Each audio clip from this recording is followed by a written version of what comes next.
রাজ্যে টানা 14 বছর ধরে ক্ষমতায় রয়েছে শাসক দল তৃণমূল কংগ্রেস, কিন্তু তা সত্ত্বেও নির্বাচনের খাতা খুলতে পারলেন না তৃণমূলের প্রার্থীরা। তৃণমূলকে পরাস্ত করে জয়ী হলো বিজেপি এবং সিপিআইএম জোট। পশ্চিম মেদিনীপুর জেলার দাসপুরের চক সুলতান মেহনতি সমবায় সমিতিতে আজ নির্বাচন প্রক্রিয়া ছিল। ওই সমবায় সমিতিতে মোট আসন 41টি, কিন্তু শাসক দল তৃণমূল কংগ্রেস প্রার্থী দিয়েছিল 34টি আসনে। বাকি 7টি আসনে তারা প্রার্থী দিতে পারেনি। এদিকে সমবায় সমিতির প্রতিটি আসনে প্রার্থী দেয় বিজেপি জোট।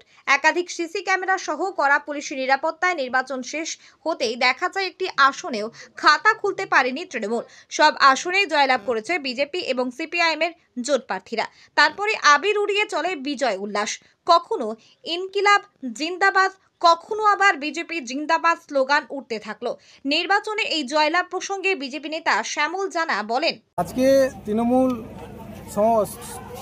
সোনামী সমবায় সমিতি গুন্ডা দিয়ে যেভাবে ভোট লুট করার চেষ্টা করেছিল, আমাদের জনগণ, আমাদের বিজেপি এবং সিপিএম জোটের যে প্রার্থীরা এবং সর্বোপরি প্রশাসন যেভাবে ভীষণভাবে আমাদেরকে সহযোগিতা করেছে যাতে মানুষ ভোট দিতে পারে, শান্তিপূর্ণভাবে ভোট হয়েছে।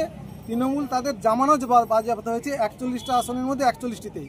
আমি চক সুলতান সমবায় সমিতির এলাকার সমস্ত আপামর জনগণকে এবং যারা বিরোধীরা হয়তো প্রকাশ্যে আসেনি কিন্তু ভোটটা আমাদেরকে দিয়েছে, সবাইকে আমরা ভারতীয় জনতা পার্টির পক্ষ থেকে, সিপিএম পার্টির পক্ষ থেকে, প্রগতিশীল পার্টির পক্ষ থেকে আন্তরিক শুভেচ্ছা এবং ধন্যবাদ। মূলত কি আপনাদের প্রগতিশীল নাম ছিল, তাই তো? হ্যাঁ, প্রগতিশীল নাম ছিল।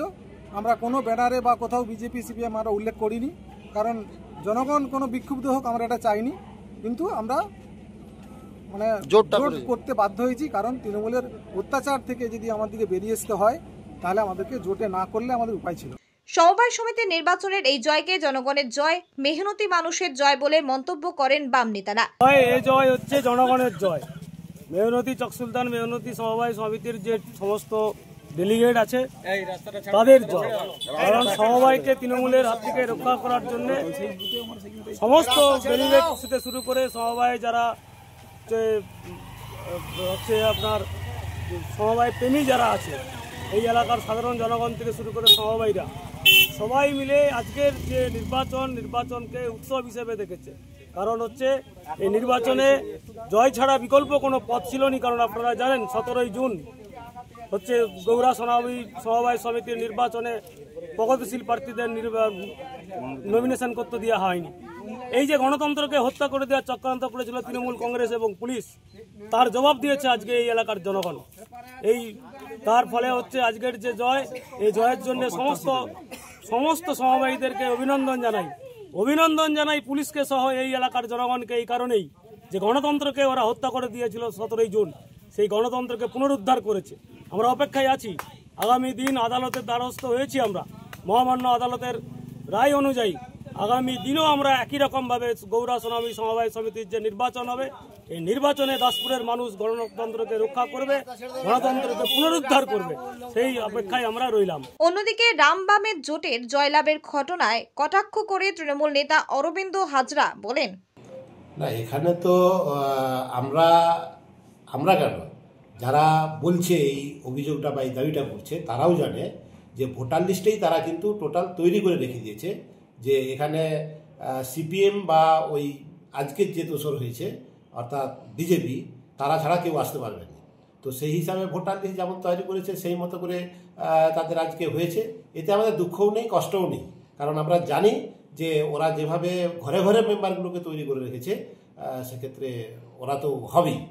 আর আজকে যেটা দেখা গেল পরিবেশ পরিস্থিতিতে, যে রাম আর বাম এরা যে একই, এটা কিন্তু অন্যত্র সঙ্গে সঙ্গে আজকে পরিষ্কার হয়ে গেল।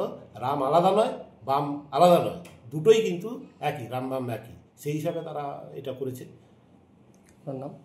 আমার নাম অরবিন্দ হাজরা, আমি গোসাদি অঞ্চল তৃণমূল কংগ্রেসের সভাপতি। আর একটা বলি, এই যে পরিস্থিতি হলো ভোটার লিস্ট দিয়ে যে কারচুপি হয়েছে সেটা আপনারাও জানেন বোধহয়, আমরাও জানিয়েছি। সেই কারচুপিতে যে ধরা পড়েছে যে ভোটার লিস্টে ডেলিগেটের যে সমস্যা হয়েছে, ডেলিগেট নিয়ে 41টা ডেলিগেট নিয়ে নির্বাচন হয়েছে, কিন্তু আমরা যা দেখলাম 1990-এ 80টা ডেলিগেট হয়। সেই নিরিখে আমরা কিন্তু হাইকোর্টে যাব, এটা আমাদের নিশ্চিত। আপনার শহর আরামবাগের number 1 bakery counter new Hilltop confectionery. এখানে bakery biscuit, toast, cake, laddoo, গজা, চকলেট সহ আরো নানান দ্রব্য পাওয়া যায়। সম্পূর্ণ মেশিন দ্বারা প্রস্তুত হওয়া ডক্টরস চয়েসের সমস্ত ধরনের পাউরুটি পাওয়া যায় আমাদের এখানে। বেকারিজাত সমস্ত খাবারের ভরপুর সমাহার রয়েছে আমাদের এখানে। খুচরো ও পাইকারি বিক্রয় করা হয় নিউ হিলটপ কনফেকশনারি বেকারি কাউন্টারে। শুধু বেকারি নয়, গ্রাহকদের একটি মিষ্টি মধুর স্মৃতিও তৈরি করে থাকি আমরা। নিউ হিলটপ কনফেকশনারি, ঠিকানা বাসুদেবপুর মোড়, আরামবাগ, হুগলি। যোগাযোগ নাম্বার 9635156550 অথবা যোগাযোগ করুন 9674834840 এই নাম্বারে।